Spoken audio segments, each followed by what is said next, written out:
Ovidio Lagos fue un periodista y político argentino, fundador en 1867 del diario La Capital de Rosario, decano de la prensa argentina.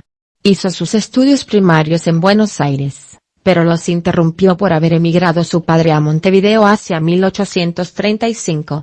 Él permaneció en Buenos Aires, empleado en varios comercios.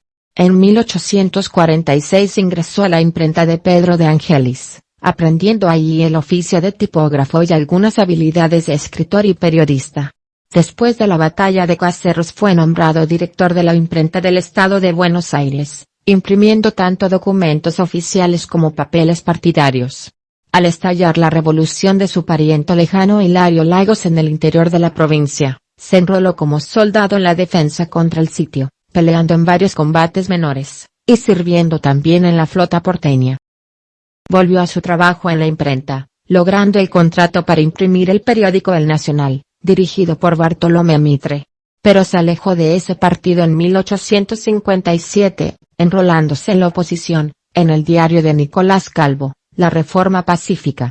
Fue perseguido por sus actividades periodísticas, y tuvo que emigrar a Paraná. Allí dirigió un periódico oficial hasta poco después de la batalla de Pavón. Tras un breve paso por Buenos Aires, en 1864 se instaló en Rosario, donde viviría el resto de su vida. Ahí fundó, con dinero principalmente aportado por Justo José de Urquiza, el diario La Capital, el 15 de noviembre de 1867. Entre otros objetivos, se proponía apoyar la instalación de la capital de la Argentina en Rosario. De hecho, fue uno de los principales impulsores de una ley en ese sentido que llegó a aprobarse, pero que fue vetada por el presidente Sarmiento. Tuvo una actuación destacada en apoyo de las víctimas de la epidemia de cólera. Apoyaba también la gestión del Partido Autonomista, cuyo primer gobernador fue Mariano Cabal. Cuando el partido en el gobierno se dividió, Lagos apoyó a la fracción opositora a la dirección de Simón de Iriondo. Dirigió campañas contra el hambre en La Rioja, contra la epidemia de fiebre amarilla en Buenos Aires e incluso estuvo en su ciudad natal, ayudando a los enfermos, y contra los efectos de una inundación en la capital. Su posición opositora se acentuó en la época del gobernador Servando Bayo, por el que sentía una aversión particular. Su diario fue cerrado varias veces, y estuvo preso durante algunos días. Pasó varios meses desterrado de Rosario.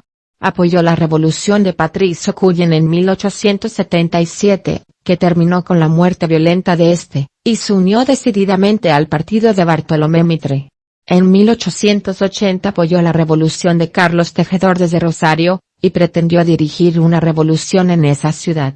Pero no llegó a lograr nada, sobre todo porque esa ciudad era, justamente, el centro de operaciones del ministro de Guerra y presidente electo, Julio Argentino Roca. Huyó a Buenos Aires, mientras su diario era cerrado. Pero debió regresar 3 meses después, tras la derrota de su partido en la capital, y la federalización de Buenos Aires. No se dio por vencido y se opuso al gobierno de José Gálvez, convirtiéndose en su principal opositor. A mediados de la década de 1880, apoyó la llegada de Miguel Juárez Celman al gobierno nacional.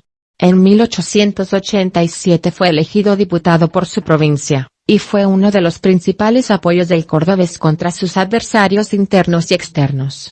Entre sus proyectos legislativos, se destacaron la canalización de la boca del río Paraná en el Río de la Plata, la fundación de escuelas normales y técnicas, y un monumento a los caídos en la batalla de San Lorenzo.